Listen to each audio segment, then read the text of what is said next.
Hey, quick update for you. Look what I got here.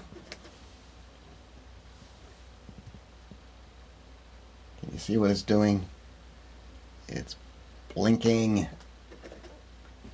Here's another one, also blinking. One of these, I can't even remember which one is which, they just look the same.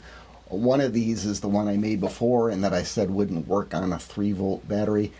Discovered by accident that, I don't know, there's something about these battery holders I don't understand, but if I put the battery in halfway, it blinks. If I push it in all the way, it stops blinking. I don't know. Anyway, I built that one a while ago, or one of these, whichever one it was, I built a while ago.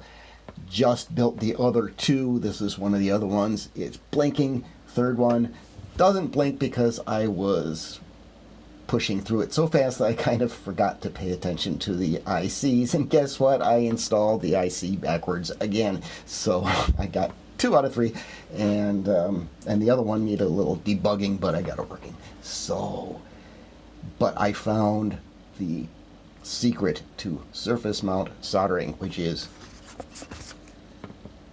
don't use these tweezers. These tweezers, I don't even know how long we've had them around. They're been used for I don't know what. They're not that pointy, and the ends don't really come together quite straight, and there's God knows what gunk on them. That's what I was trying to use before and found a toothpick preferable.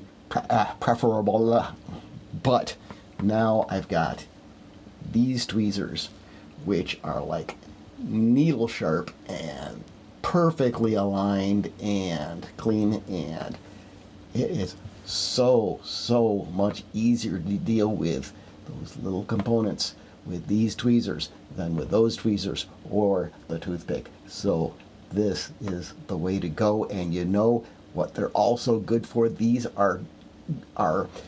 these work perfectly for lash lifting, and they are good for beginners to practice volume lash extensions. That's what it says on the Amazon website, because apparently there's this company called Vetus that makes these tweezers, and then various other companies buy these tweezers and put their names on them. And if you look on Amazon, there's all sorts of companies that sell these tweezers, and some of them are marketing them toward things like, surface mount soldering by hand, and some of them are marketing them toward people working on eyelashes. This one is from, I don't even know how you pronounce this, Balian, whatever.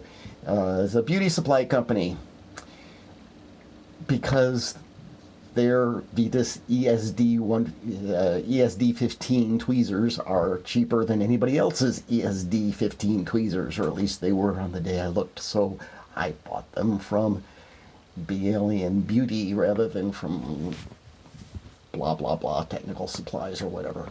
So anyway, if I ever need, I don't know about you, but I don't want anything this pointy coming anywhere near my eyeballs, but that's just me. Anyway, if I ever need to work on somebody's eyelashes, I'll know what to use. Meanwhile, I'll use it on surface mount soldering. I think I'm ready to go with the ring modulator module coming up. It's another 1206 surface mount job, and then further down the line we got a whole lot of 0805 surface mount components on the music from outer space, voltage controlled low frequency oscillator. That's not going to be real soon, but we'll see. Anyway, declaring victory. 2 out of 3 is not bad. If I just pay attention to the ICs, it'd be 3 out of 3. And see you next time on Analog Output.